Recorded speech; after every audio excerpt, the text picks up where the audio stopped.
கர்த்தருக்குள் பிரியமானவர்களே, இதோ இந்த கால வேளையில் நேற்றைய தினம் அந்நிய பாஷையை குறித்து நாம் பார்த்தோம். ப்ரே இன் டங்ஸ். அந்நிய பாஷை என்றால் என்ன? அந்நிய பாஷையத்தின் முக்கியத்துவம் என்ன? இப்படியான காரியங்களை நாம் பார்த்தோம். இன்று அதன் தொடர்ச்சியாக பிரியமானவர்களே, அந்நிய பாஷை என்பது ஒரு ஜெபம். அந்நிய பாஷையில் நிறைந்து ஜெபிப்பது, ப்ரே இன் டங்ஸ். ஏன் இன்று அந்நிய பாஷை சபையில் பேசுவது குறைந்து விட்டதென்றால், அது மாதிரியான உபதேசங்கள் விதைக்கப்பட்டதனாலே இன்று சபைகளிலும் பேசப்படுவதில்லை. தங்கள் வீடுகளிலும் தங்களுடைய தனிப்பட்ட வாழ்க்கையிலும் பேசுவதை மறந்துவிட்டார்கள். அதில் ஒரு பெரிய தாக்கத்தை ஏற்படுத்த வேண்டும் என்கிற நோக்கத்தோடு கூட இந்த பதிவு உங்களுக்காய் வந்து கொண்டிருக்கிறது. நிச்சயமாய் இந்த பதிவு உங்கள் வாழ்க்கையில் பெரிய மாற்றத்தை ஏற்படுத்தும் என்று நான் விசுவாசித்திருக்கிறேன். கர்த்தருக்குள் பிரியமானவர்களே, இந்த நாளில் அந்நிய பாஷை என்பது, அந்நிய பாஷையில் நிரம்பி ஜெபிப்பது என்பது ஏதோ ஒரு சடங்காச்சாரமாய் அல்ல, ஏதோ இத்தனை மணி நேரம் ஜெபிக்க வேண்டும் என்பது அல்ல. அதனுடைய எளிமைத்தன்மை உங்களோடு கூட இந்த நாளில் நான் பகிர்ந்து கொள்ள விரும்புகிறேன். அது என்னவென்றால், நாம் நினைக்கிறோம் ஜெபம் என்பது 1 மணி நேரமாவது என்னோடு கூட விழித்திருக்க கூடாதா என்று கேட்டு அவர் கேள்வி. சரி, 1 மணி நேரமாவது நாம் ஜெபிப்போம் அப்படி என்று ஜெபிக்கிறவர்களும் உண்டு. ஏதோ கடமைக்காய் ஜெபிக்கிறவர்கள் அல்ல. ஏதோ நான் 1 மணி நேரம் ஜெபித்துட்டேன், என் தேவன் எல்லா தேவைகளையும் எனக்கு சந்தித்து விடுவார் என்பது அல்ல. நான் ஜெபம் பண்ணிட்டேன், அதனால் என் வாழ்க்கை நல்லா ஆயிடும் அப்படி என்பது அல்ல. நன்றாய் புரிந்து கொள்ளுங்கள். ஜெபம் என்பது ஒரு கான்வர்சேஷன் என்பதை நேற்று பார்த்தோம். இதற்கு முன்பான பதிவிலே அதை நான் சொல்லியிருந்தேன். அது ஒரு கான்வர்சேஷன். இது எப்படிப்பட்ட ஒரு கான்வர்சேஷன் என்றால், ஒரு உரையாடல் என்றால், கலந்துரையாடல் என்றால், அது தகப்பனுக்கும் தாய்க்கும் பிள்ளைக்குமான ஒரு உறவு. நன்றாய் புரிந்து கொள்ளுங்கள். தேவன் உறவை, குடும்பத்தை முக்கியப்படுத்துகிறவர். அதனால்தான் உருவாக்கும் பொழுது ஆதாம், ஏவாள், பிள்ளை என்கிற ஒரு குடும்பம் உருவாகிறது. அவர் ஒரு தனிப்பட்ட மனுஷனா, அவர் ஒரு தனி மனுஷனா என்று பார்க்கும் பொழுது நிச்சயமா இல்லை. பிதா, குமாரன், பரிசுத்த ஆவியானவர். பிதா, குமாரன், பரிசுத்த ஆவியானவர். இதில் பரிசுத்த ஆவியானவர் என்பது ஏதோ ஒரு ஆண் தன்மை கொண்டவர் அல்ல, அவர் ஒரு பெண் தன்மை கொண்டவர். அவர் ஒரு தகப்பனாகவும், பரிசுத்த ஆவியானவர் தாயாகவும், குமாரன் அவர்களுக்கான ஒரு பிள்ளையாகவும், ஒரு குடும்பமாக தான் அவர்கள் இருக்கிறார்கள். அதுபோலதான் இந்த குடும்ப உறவை அவர் முக்கியப்படுத்துவதால் தான் ஜெபம் என்பது நான் அப்பாவோடு பேசுவதும், அப்பா நம்மோடு பேசுவதும் மட்டும் என்று நினைத்து விடுகிறோம். நன்றாய் புரிந்து கொள்ளுங்கள். ஆவியிலே நிரம்பி, அந்நிய பாஷையில் நிரம்பி நாம் ஜெபிக்கிற ஜெபம், என் தாய் பரிசுத்த ஆவியானவரால் நான் நிரம்பப்பட்டு பிதாவை நோக்கி, அப்பாவை நோக்கி நான் குமாரனாக இருந்து இங்கு ஜெபித்து கொண்டிருக்கிறேன். நான் தமிழில் ஜெபிக்கலாமா? ஜெபிக்கலாம். தமிழில் வேண்டுதல்களை கேட்கலாமா? விண்ணப்பங்களை ஏறெடுக்கலாமா? ஏறெடுக்கலாம். ஆனால் தேவனுடைய ஆவியை அன்றி தேவனுக்கு உரியவைகளை ஒருவனும் அறிந்து கொள்ள மாட்டான் என்று வேதம் சொல்லுகிறது. தேவனுடைய ஆவியினால் நிரம்பி,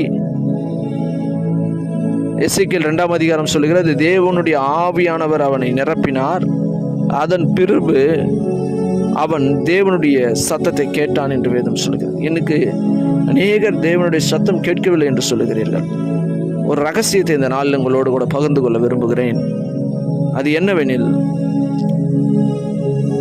அந்நிய பாஷையில் நிரம்பி ஜெபிப்பொழுது, அந்நிய பாஷையில் நிரம்பி ஒரு கான்வர்சேஷன் அப்பாவோடும் அம்மாவோடும் ஒரு குமாரனாய் இருந்து உங்கள் மூவருக்கும் பிதா, குமாரன், பரிசுத்த ஆவியானவர் போல குமாரனாய் நாம் இருக்கிறோம். பரிசுத்த ஆவியானவரால் நிரப்பப்படுகிறோம். அந்நிய பாஷை பேசுகிறோம் பிதாவை நோக்கி.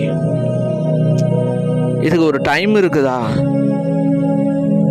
நாம் நம்முடைய அப்பாவோடு அம்மாவோட சகோதரர்களோடு பேசுவதற்கு டைம் வச்சிருக்கிறோமா? அவங்க நம்ம கூட பேசுறதுக்கு நம்ம டைம் வச்சுட்ருக்கோமானா இல்லை.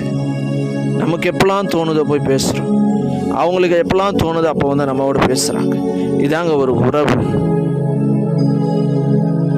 வெளியிருந்து வருகிறவர்கள் அவர்கள் வேண்டுமானால் அப்பாயின்மெண்ட் கேட்டுட்டு வரலாம். ஆனால் உறவுகளோடு பேசுவது அப்பாயின்மெண்ட் போட்டு இல்லை. எப்பொழுது வேண்டுமானாலும் பேசலாம், எப்பொழுது வேண்டுமானாலும் பேசலாம், எப்பொழுது வேண்டுமானாலும் பேசலாம். இல்லைங்க, அதிகாலையில் எழுந்து ஜெபிக்க சொல்லியிருக்கிறார் ஆண்டவர். அதிகாலையில் தான் அவர் கேட்பார், இல்லைன்னா கேட்க மாட்டார். பகலின் குளிர்ச்சியான வேளையிலே அவர் வந்தார் ஆதாமோடு பேசுவதற்கு. பகலின் குளிர்ச்சியான வேலை எது? அநேகர் அறிந்திருக்கிறார்கள் காலை வேலை, அதிகாலை வேலை என்று. நிச்சயமாக இல்லை, அது இரவு வேலை. எது பகலின் குளிர்ச்சியான வேலை? மாலை வேலை. ஒரு 4 மணிக்கு மேலே 5 மணிக்கெல்லாம் பகலின் குளிர்ச்சியான வேலை. அப்போ தான் ஆதாமை பார்க்க தேவன் வந்திருக்கிறாரு. பிள்ளைய பார்க்கலான்னு வந்து பார்க்குறாரு. பேசலாம் அப்படின்னு பேசுகிறார்.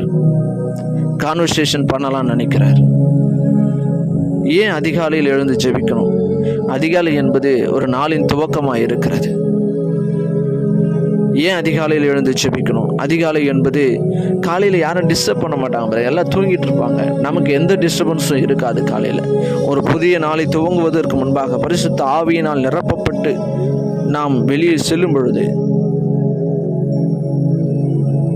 நான் ஏற்கனவே சொல்லியிருக்கிறேன், அந்நிய பாஷையில் பேசும்போது அநேக தடைகள் உடையும், அநேக தாமதங்கள் சீராகும், ஒழுங்கின்மையான காரியங்கள் நேராகும் என்று சொல்லியிருக்கிறேன். ஆம், அப்படி நாம் பரிசுத்த ஆவியினால் நிரப்பப்பட்டு அந்நிய பாஷையில் நாம் ஜெபிக்கும் பொழுது நம்ம நினைப்போம் 5 நிமிஷம் பேசுனா அரை மணி நேரம் பேசுனா மாதிரி தெரியும். ஆனால் இதோட ரகசியத்தை புரிஞ்சுக்கணும். வேதத்தில் பவுல் சொல்ற அநேக ரகசியங்களை எழுதுறாரு.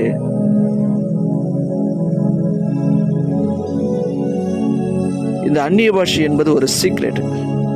தனிப்பட்ட வாழ்க்கையில்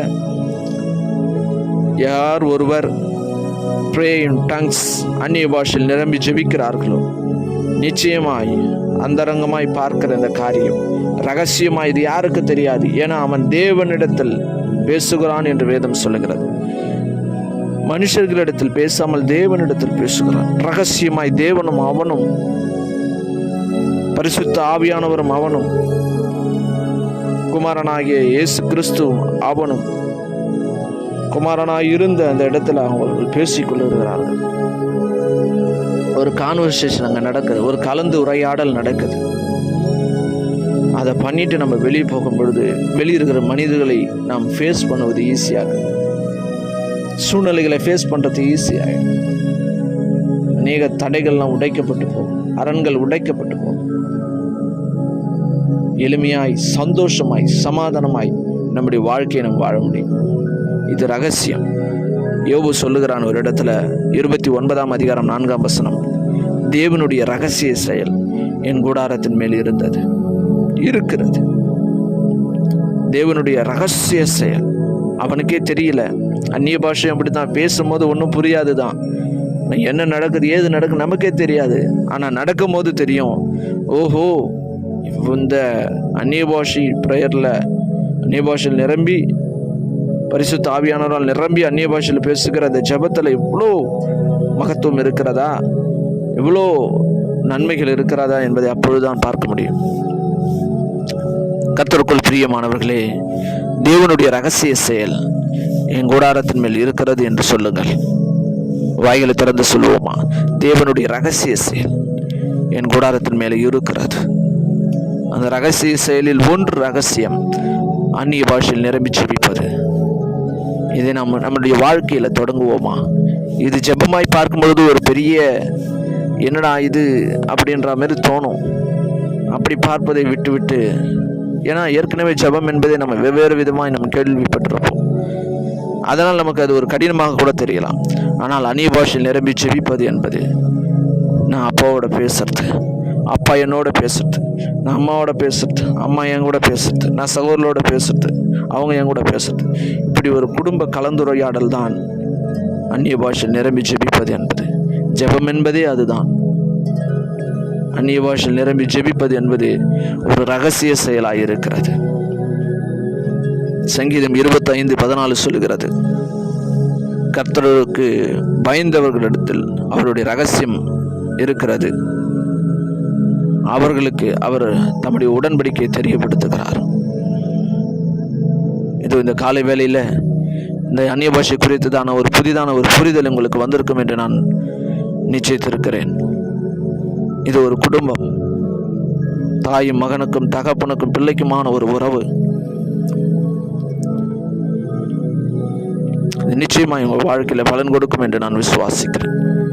என் அப்பாவோட பேசுறதுக்கும் என் அம்மா கூட பேசுறதுக்கும் நான் நேரத்தை நான் செட் பண்ணுறதில்ல. அவங்களும் என் கூட பேசுறதுக்கு நேரத்தை செட் பண்ணுறதில்ல. என் பிள்ளை எப்போ தோணுதோ அப்போல்லாம் என்கிட்ட வந்து பேசுகிறான்.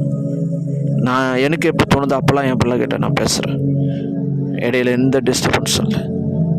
நிச்சயமாய் நீங்கள் இதை புரிந்து கொள்வீர்கள் என்று விசுவாசிக்கிறேன். உறவின் அடிப்படையில் நாம் வேதத்தை பார்க்க வேண்டும். உறவின் அடிப்படையில் வேதத்தை பார்க்கும் பொழுது அது நமக்கு எளிமையாக தெரியும். ஏனெனில் அதில் அன்பு கலந்திருக்கிறது, அதில் பாசம் கலந்திருக்கிறது, அதில் அன்பு கலந்திருக்கிறது. அந்நிய பாஷையில் நிரம்பி ஜெபிக்கும் பொழுது உங்களுடைய இருதயத்தில் இருக்கிற விண்ணப்பங்கள் கேட்கப்பட்டது. நீங்கள் எந்த காரியத்தை குறித்து ஜெபம்னு நினச்சிட்டு இருக்கீங்களோ அந்த காரியத்தை நினச்சி அந்நிய பாஷையில் பேசுங்க.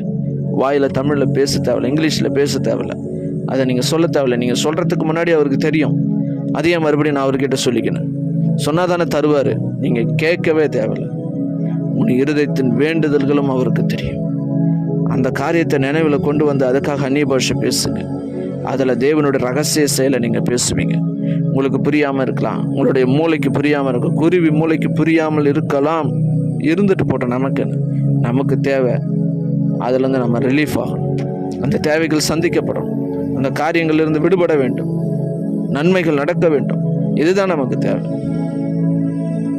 அப்பாவோடும் அம்மாவோடும் பேசுகிற அந்த உறவின் வாழ்க்கை தான் ப்ரே இன் டங்ஸ். அந்நிய பாஷையில் நிரம்பி ஜெபிக்கிறவன் தேவனிடத்தில் பேசுகிறான், ஆவியிலே ரகசியங்களை பேசுகிறான். தேவனுடைய ஆவியை அன்று தேவனுக்கு உரியவைகளை ஒருவனும் அறிந்து கொள்ள மாட்டான். நாம் அறிந்து கொள்வதற்கான ஒரு வாய்ப்பு இருக்கிறது. அந்நிய பாஷையில் நிரம்பி ஜெபிப்போம். நம்முடைய வாழ்க்கையில் பெரிய மாற்றங்கள் நடக்கும். தேவநாமம் மாத்திரம் மகிமைப்படட்டும். ஆமேன், ஆமேன்.